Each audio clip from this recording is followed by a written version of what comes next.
¿Tienes libro? ¿Tienes un libro que me preste? ¿No se queda parado?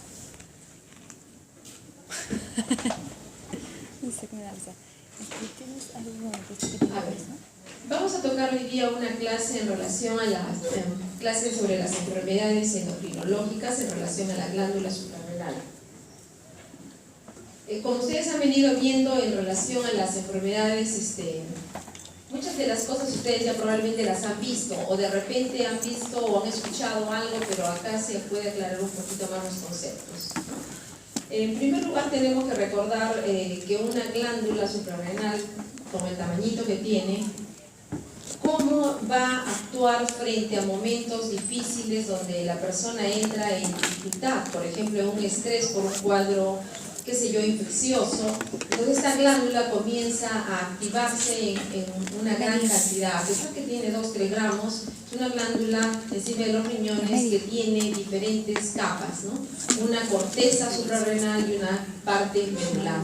Y esa corteza se va a subdividir en 3 subcapas donde va a realizar diferentes formaciones de diferentes sustancias que van a tener relación con la sustancia mineralocorticoide, es decir, cuando estemos hablando de la capa glomerular, cuando estemos hablando de la capa fascicular estaremos en relación a los glucocorticoides y cuando estemos hablando en la capa reticular estaremos relacionándolo con la relación androgénica.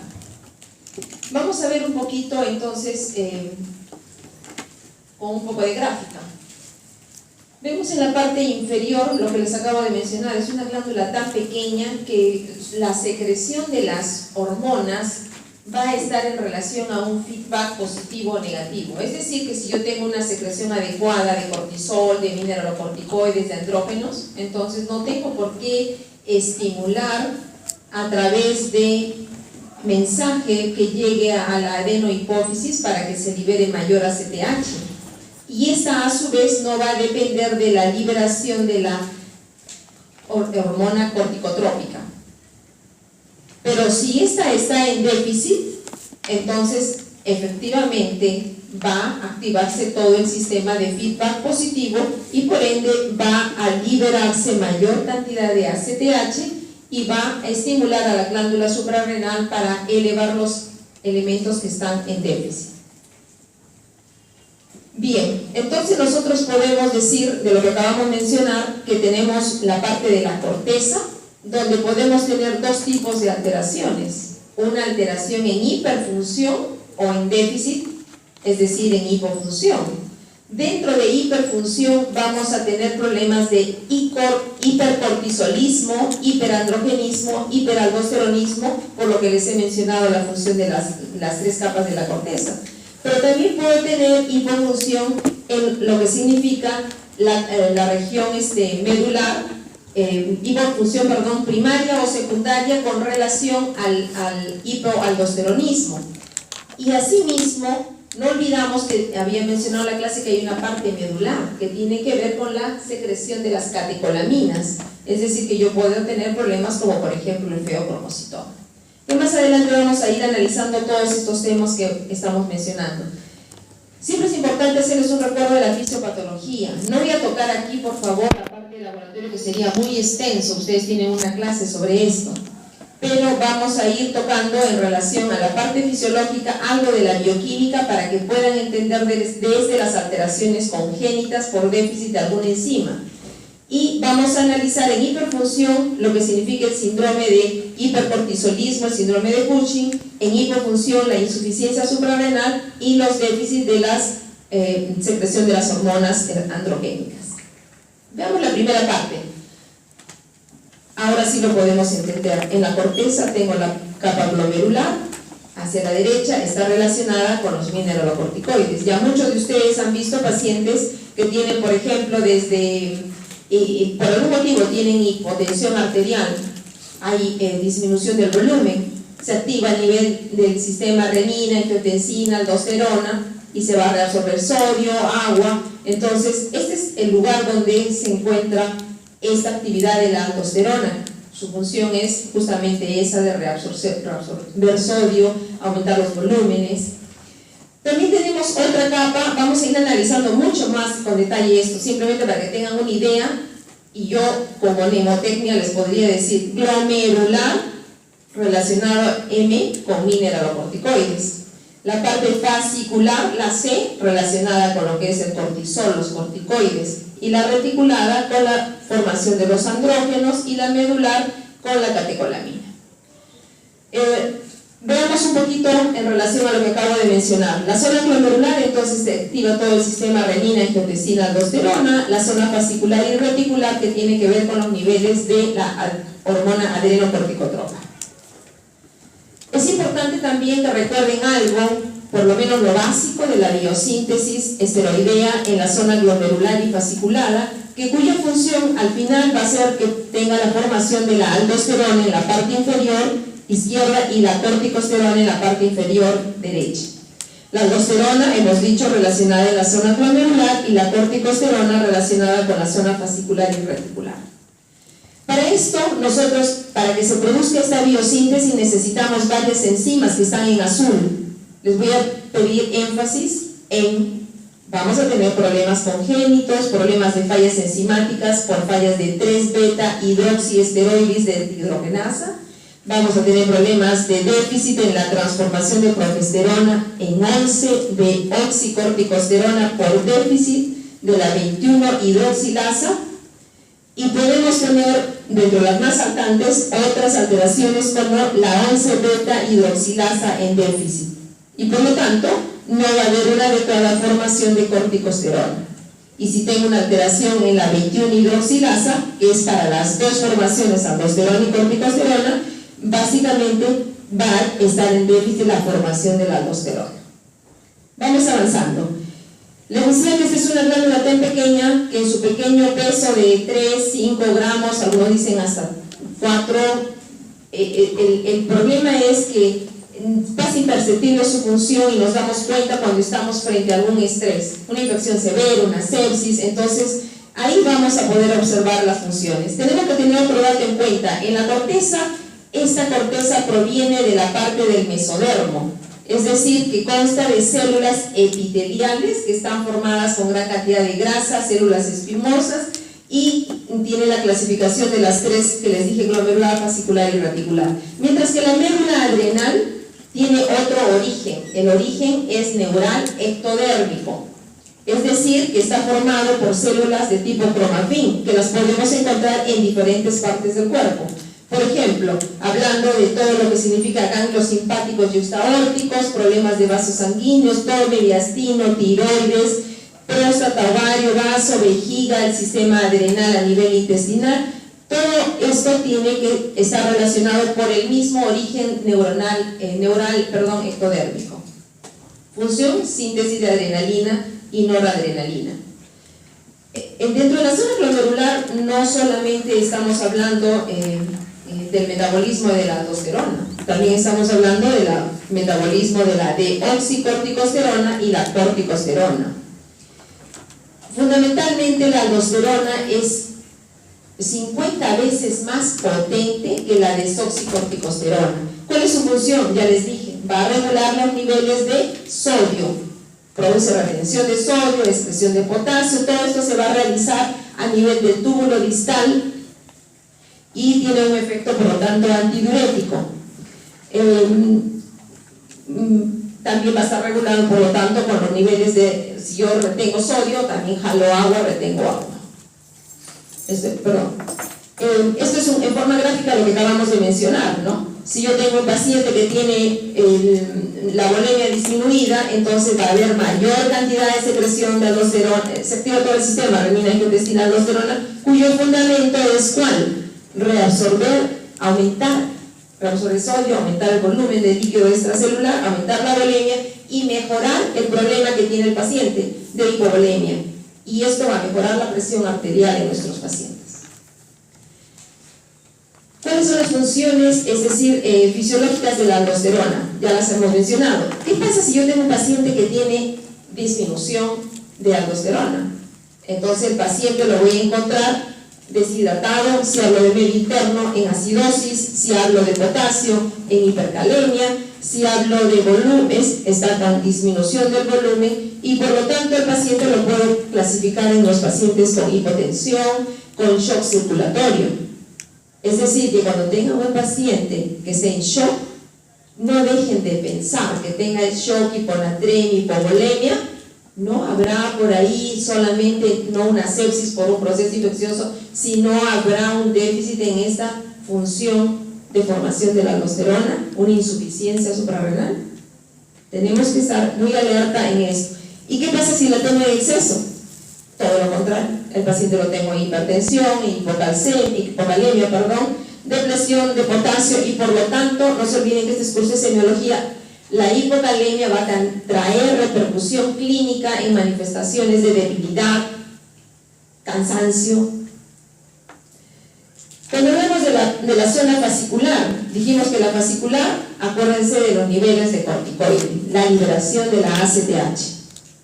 Esta secreción de cortisol se realiza en nuestro organismo diariamente a través de un ciclo circadiano. Hay mayor producción de esta a nivel de las horas de matutinas.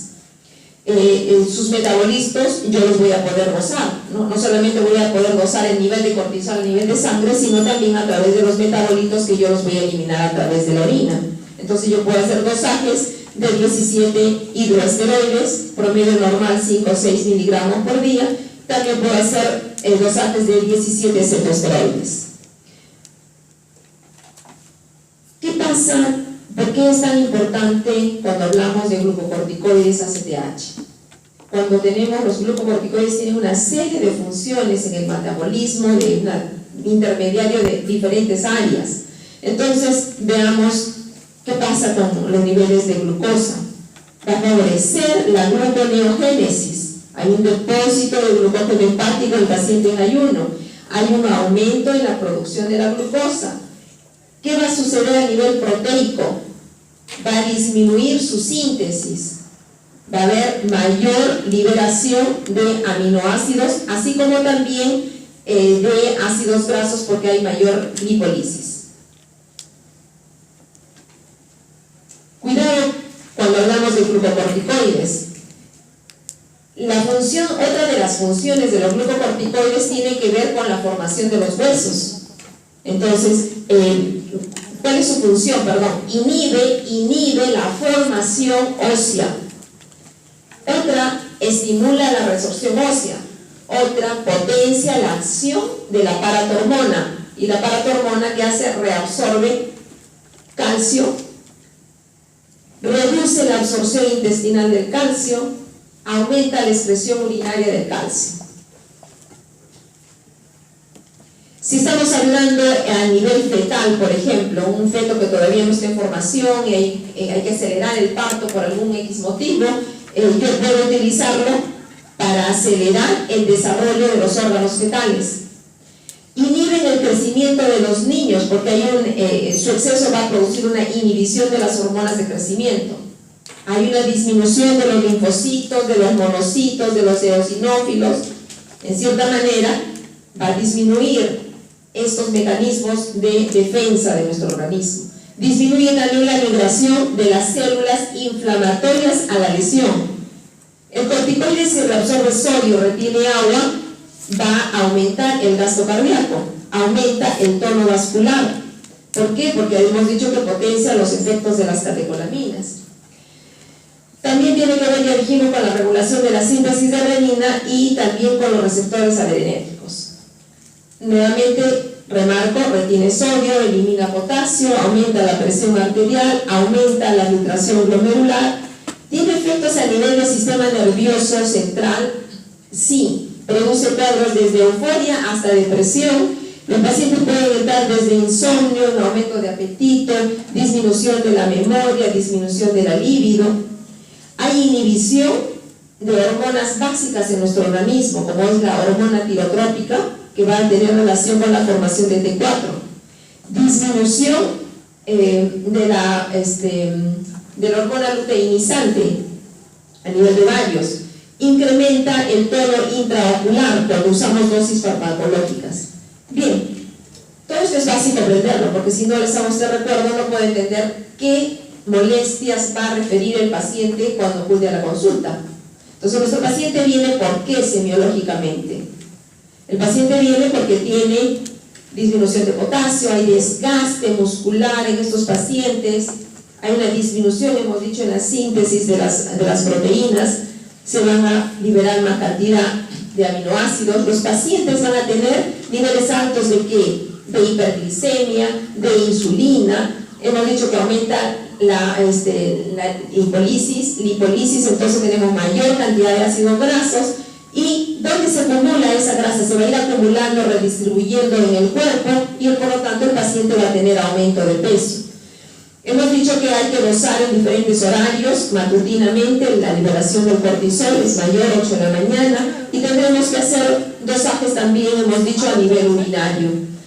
Podemos hacer una serie de pruebas de laboratorio que no es el caso de la semiología ahora, pero si yo quiero ver dónde está la falla, porque he dicho que la glándula suprarrenal depende de la hipófisis y esta del hipotálamo, y por lo tanto yo puedo tener lesiones que van en incremento o en disminución y pueden ser primarias propias de la glándula, secundarias de la hipófisis o terciarias a nivel del hipotálamo. Entonces yo voy a tener que identificar y para eso tendré que hacer pruebas. Si quiero saber si la falla es primaria o secundaria o terciaria, tendré que hacer algunas otras pruebas de estimulación o supresión de la glándula.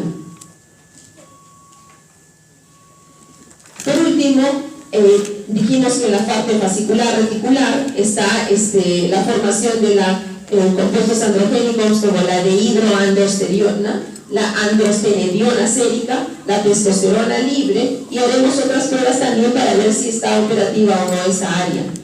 En esta área reticular, la principal fuente de ellos es la formación de estos andrógenos. Se necesita la síntesis de estas hormonas sexuales,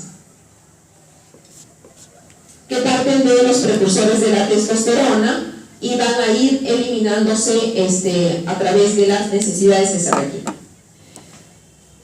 A veces la primera parte es bastante engorrosa, pero yo creo que lo podemos sintetizar en estas 3 láminas que vienen a continuación. Mineralocorticoides, entonces la fase glomerular, mineralocorticoide relacionada con aldosterona. ¿Qué quiero saber yo en extracto, en síntesis? Quiero que tengan claro que tiene que ver con la regulación del volumen, la excreción de potasio, la retención de sodio y se activa este sistema renina-angiotensina-aldosterona.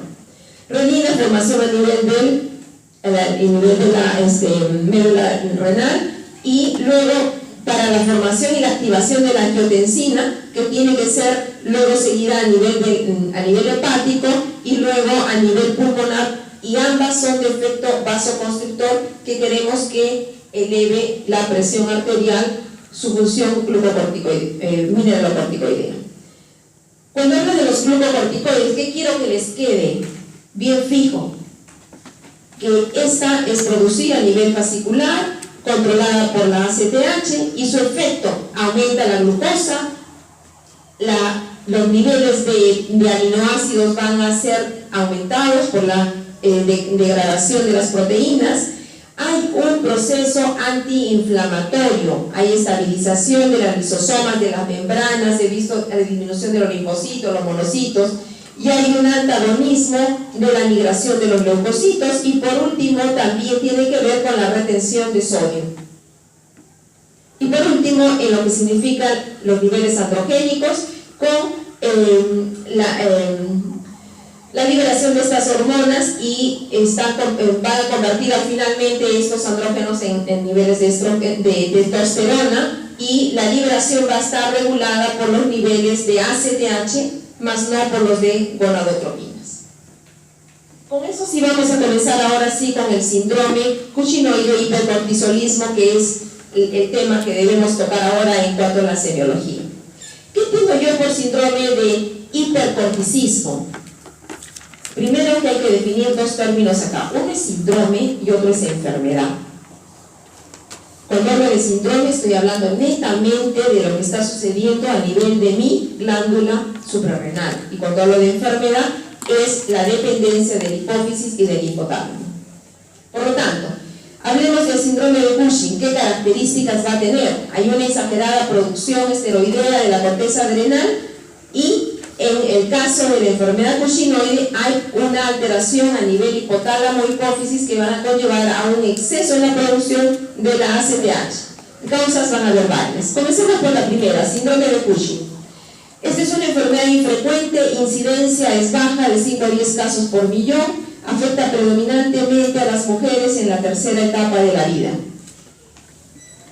Vemos aquí, entonces tenemos nuestra glándula suprarrenal, está en incremento y una hiperproducción, por algún motivo hay mayor cantidad de secreción de cortisol, se resiste a la frenación a nivel hipofisiario y por lo tanto vamos a tener eliminación de ACTH que continuamente va a estar estimulando.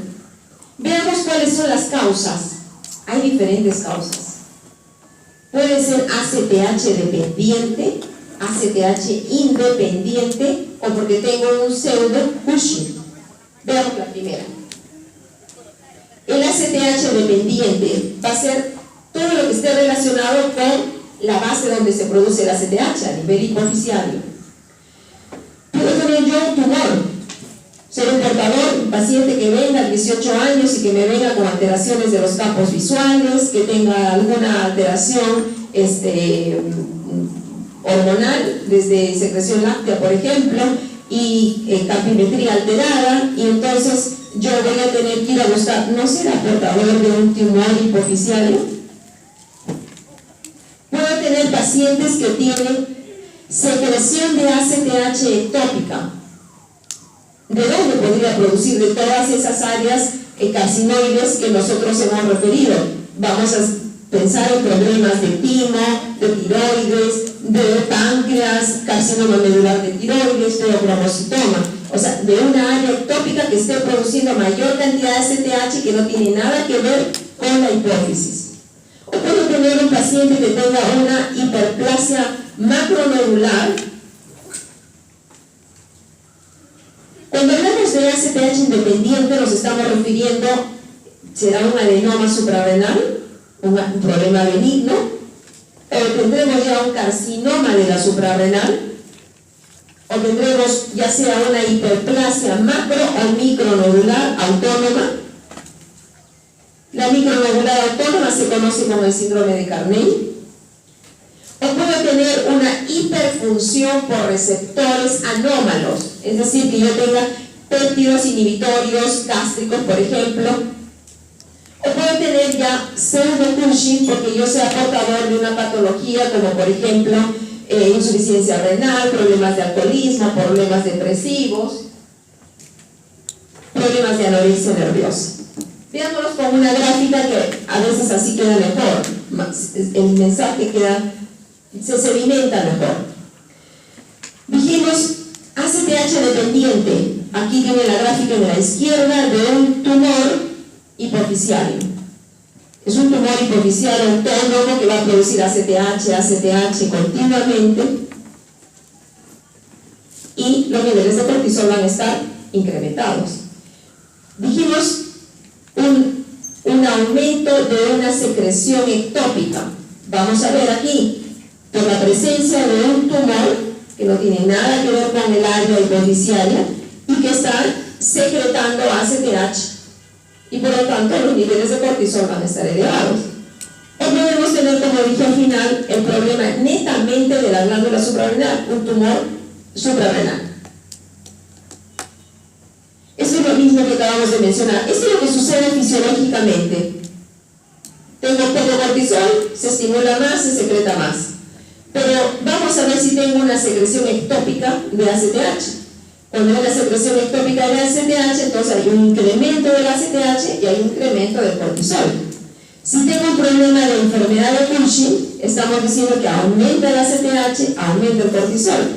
Si tengo un problema de Cushing, netamente una tumoración suprarrenal, aumentará el cortisol y los niveles de ACTH van a disminuir porque hay un feedback positivo o negativo. Acá está lo que ya han visto probablemente muchos de ustedes. ¿Cuántas veces han visto un paciente, por ejemplo, asmático? A mí me tocó ver una estudiante, y yo por eso a veces grabo esas imágenes, ¿no? Me tocó un estudiante de medicina, estaba en 5º año de la carrera. Hizo una crisis asmática Y cuando la fui a visitar me dijeron, ha ingresado una alumna de medicina que la había visto como alumna y que está en cuidados intensivos. La paciente totalmente desorganizada en tratamiento y uso irregular de todo el tratamiento de asma.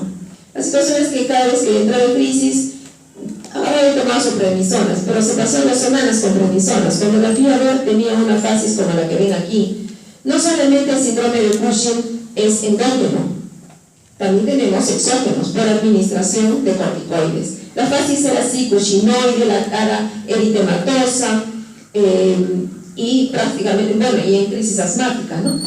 Pero también tenemos los cuadros endógenos. Entonces, por eso les digo, muchas veces ya lo han visto esto. Esto es una producción excesiva de cortisol, así la fasis como la van a ver, no solamente pletórica, enrojecida, cara en media luna, y esto es lo que acabamos de mencionarles en las diapositivas anteriores. El síndrome de Cushing es una enfermedad tumoral.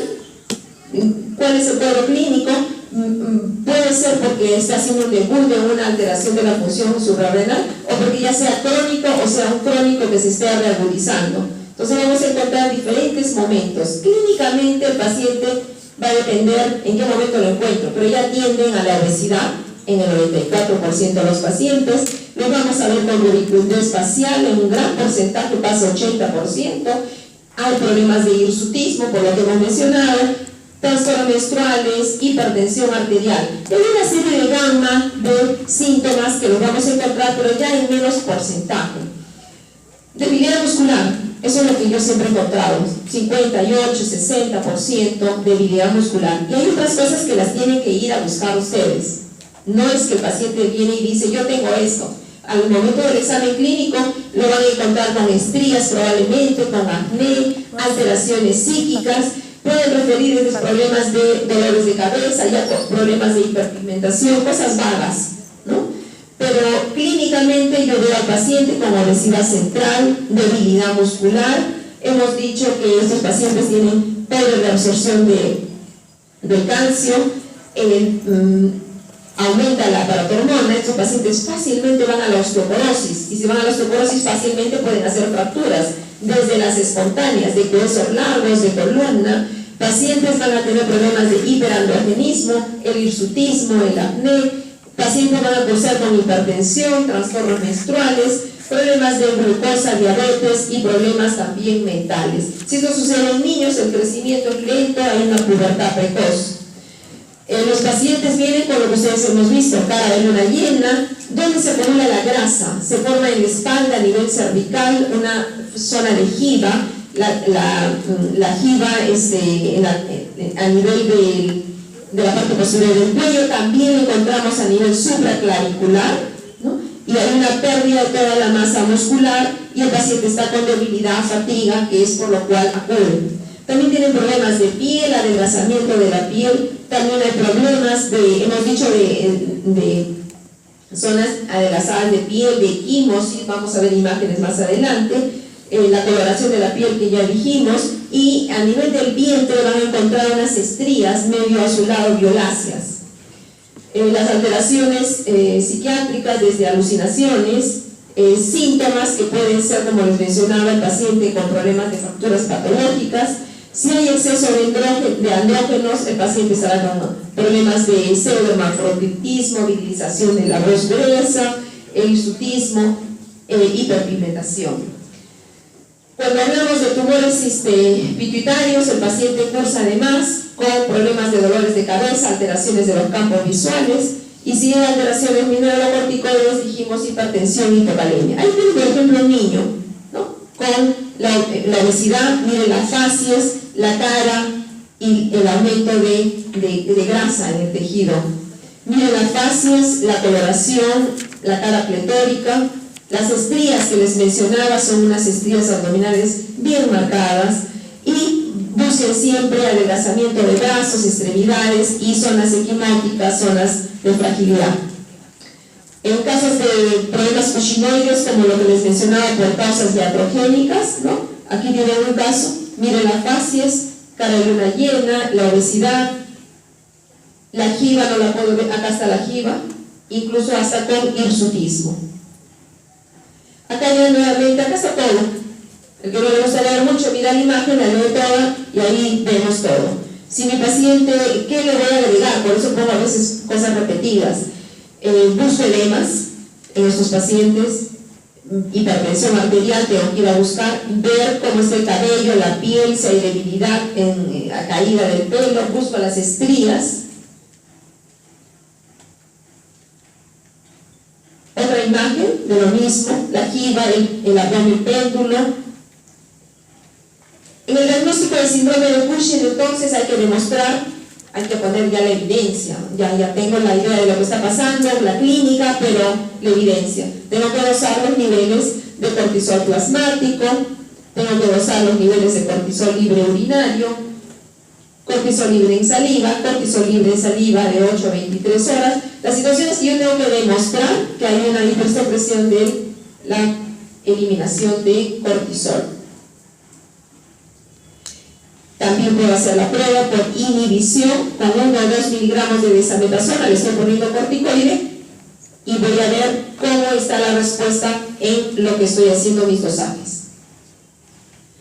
Conclusión entonces, ya como mnemotecnia al final, cada vez que tengamos sospecha de un síndrome de Cushing, ya tengo que evaluar. Hice mi prueba y tengo que ver, ¿el paciente está normal o está anormal? Si está anormal, ¿qué es lo que tengo? Esto es un síndrome de Cushing netamente de mi glándula, esto es un problema de un pseudo Cushing, voy a hacer mi dosaje y voy a ver, si es un síndrome de Cushing, tengo que ir a ver, ¿esto es ACTH dependiente? O sea, ¿es problema de hipófisis? Lo tengo que demostrar. Este es un problema independiente, es decir, está mi problema a nivel de mi glándula. No solamente voy a tener casos de hiperfunción, también tengo casos de hipofunción. Y dentro de hipofunción dijimos, vamos a hablar sobre la insuficiencia suprarrenal.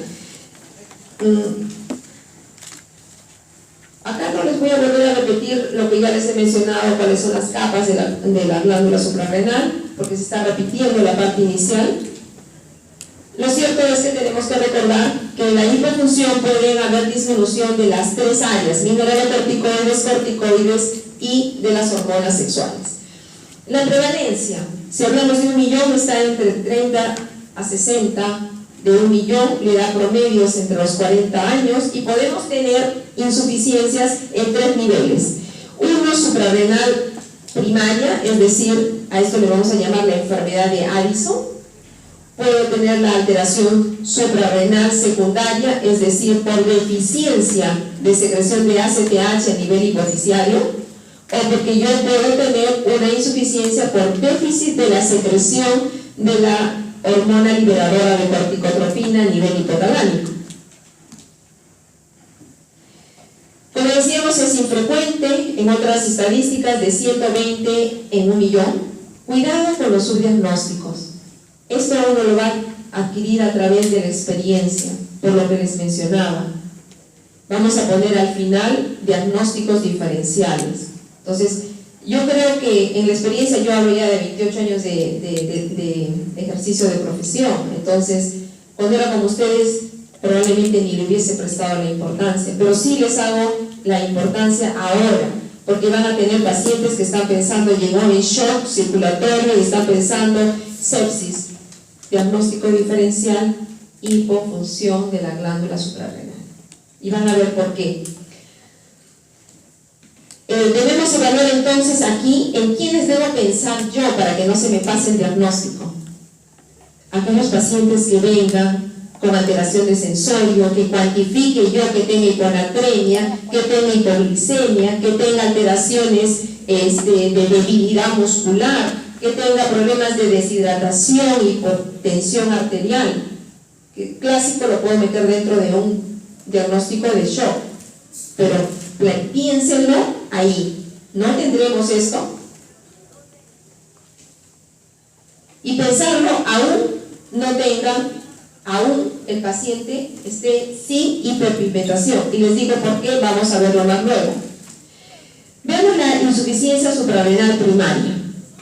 Si yo tengo un paciente con insuficiencia suprarrenal primaria, entonces va a estar continuamente, el feedback es negativo, está actuando a nivel hipófisis hipotálamo y voy a tener una gran secreción de ACTH. Esta gran secreción de ACTH también tiene que ver con la liberación de la liberación de melanina. Hay una enzima encargada de la producción de melanina, es estimulante de los melanocitos. Por lo tanto, estos pacientes tienen no solamente hiperpigmentación porque incrementa la ACTH, sino porque tiene esta función a nivel de los melanocitos. Por lo tanto, van a ver estos pacientes con toda la clínica de hipofunción, con lo que acabamos de mencionar, pero además con hiperpigmentación. Y veamos las gráficas. Gráfica, acá les señalo hipotensión, sodio bajo, potasio, sentido de potasio. Entonces, ¿cuándo yo debo sospechar que mi paciente puede tener hipofunción de la suprarrenal? Cuando el paciente lo tenga con manifestaciones clínicas de debilidad, fatiga, anorexia, baja de peso, hipotensión arterial, hiponatremia, hipoglicemia. Estos pacientes entonces van a tener una pérdida renal de sodio, retención de potasio. Cuidado que esto puede presentarse en diferentes momentos. O sea, yo puedo tener un paciente que ya tiene el diagnóstico, es decir, por decir, a ver, tengo un paciente que tuvo trastorno pulmonar a los 18 años de edad, a los 40 años de edad lo comienzo a observar y tiene signos de hiperpigmentación de piel, mucosa, gingiva, palmas de las manos, sobre todo esos pliegues que se ponen negros, oscuros, marrones. Entonces, este paciente está sometido a un estrés y algo está sucediendo, no habrá tenido compromiso de esa glándula suprarrenal. Entonces, puede ser que esto ya lo tenga como algo crónico o que aparezca como algo agudo o algo crónico reagudizado. Las manifestaciones clínicas de hipofunción, de insuficiencia suprarrenal, ¿cuáles son? 99% de nuestros pacientes que tienen enfermedad de Addison vienen porque tienen astenia, debilidad. Necesitan estos pacientes prácticamente estar en cama, porque apenas se paran ya están hipotensos, se caen, están débiles. La hiperpigmentación de la piel, búsquenla por favor. No solamente la gingiva, que sonrían, se enseñen los dientes, la piel de las manos, tienen que ir a buscarlo. Hiperpigmentación, como le decía, cutánea y de mucosas, ¿es por qué? Porque se eleva, hay una hipersecreción de ACTH, cuidado no se duerman, y contiene esto, ¿qué más? Un péptido que es responsable de la producción de la melanina. Podemos tener pacientes incluso, como dice la parte inferior, que tienen vitíligo, pero vayan y busquen en las zonas de lunares, busquen en pliegues y mucosas. Alteraciones gastrointestinales. Estos pacientes son totalmente debilitados, tienen náuseas, tienen mareos, a veces presentan hasta vómitos, comienzan a bajar de peso, tienen cuadros hasta de estreñimiento, de diarrea, hay pérdida de peso. Los pacientes los vamos a encontrar con hipotensión arterial. Y si les hago en las dos posturas, en decúbito y sentada, voy a tener una hipotensión postural. También hay una serie de alteraciones perceptivas, ¿no? Alteraciones auditivas. Otra alteración que vamos a ir a buscar es cómo está la distribución del vello. Hay una pérdida del vello en estos pacientes. En la mujer puede haber pérdida de vello, ¿dónde? En la región axilar, en el pubis. ¿Por qué? Porque nosotros necesitamos tener un porcentaje de andrógenos en nuestra distribución. ¿Qué causas podemos ir a pensar en estos pacientes? Nuestros pacientes pueden tener una serie de enfermedades. Veamos, podemos tener problemas autoinmunes. Y los problemas autoinmunes a veces no solamente es que tengan insuficiencia suprarrenal, a veces tienen alteraciones poliglandulares. Es decir, que tengo que ir a buscar si es que hay alguna otra insuficiencia de la tiroides o de otras glándulas. Entonces, yo puedo tener síndromes poliglandulares autoinmunes de tipo 1 o de tipo 2. Yo no quiero precisarles con mucho detalle esto porque estamos en la parte semiológica, pero quiero que tengan el concepto. No solamente pensar que pueden encontrar alteración de insuficiencia suprarrenal pura, sino que si es de tipo 1, hay un porcentaje de estos pacientes que tienen alteraciones de otras glándulas, tiroidea, paratiroidea,